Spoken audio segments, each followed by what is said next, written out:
August মাসের 8 তারিখে হচ্ছে আমার বিয়ে। তো এতদিন তোমাদের সাথে ভাবছিলাম যে এই কথাটা আমি শেয়ার করব, ফাইনালি কিন্তু বলেই দিলাম।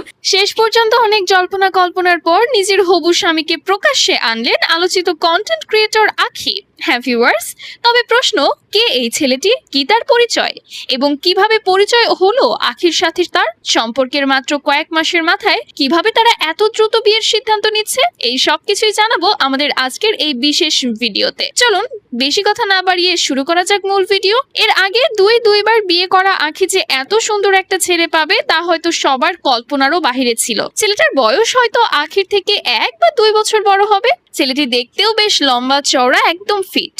ছেলেটাকে আহাদের মতো কেউ দাতলা জামাই বলেও কটাক্ষ করতে পারবে না। আখির সাথে ছেলেটাকে মানিয়েছেও বেশ, দেখে মনে হচ্ছে একেবারে রাজজটক। সম্প্রতি আতিফ আসলামের কনসার্টে গিয়েই নিজের বয়ফ্রেন্ডের সাথে তোলা একটি ছবি প্রকাশ্যে এনেছে আখি, এবং আখির মাধ্যমে জানা গিয়েছে এই ছেলেটির সঙ্গে আগামী আগস্ট মাসের 8 তারিখে তার বিয়ে হতে চলেছে, তাও আবার খুব ধুমধাম করে ফেসবুকের টাকা দিয়ে। বিভিন্ন সূত্র থেকে জানা গিয়েছে ছেলেটির সঙ্গে আখির সামাজিক যোগাযোগ মাধ্যম টিকটকের মাধ্যমে পরিচয় হয়েছে। এর আগে ছেলেটি একটা মেয়েকে ভালোবাসতো, কিন্তু সেই মেয়েটা তাকে ছেড়ে চলে যাওয়ার পর সে একেবারে ভেঙে পড়েছিল। আর ঠিক ওই সময়টায় আখির সাথে তার পরিচয় হয়। এরপর দুজনের কথা হতে হতে মন দেওয়া নেওয়া হয়ে যায়। অতঃপর তারা এখন বিয়ের সিদ্ধান্ত পৌঁছেছে। চাইছে না প্রেম করতে, ডিরেক্ট বিয়ে করতে চায়। তো দর্শক, নতুন এই জুটিকে আপনাদের কেমন লাগলো কমেন্টে জানাতে ভুলবেন না।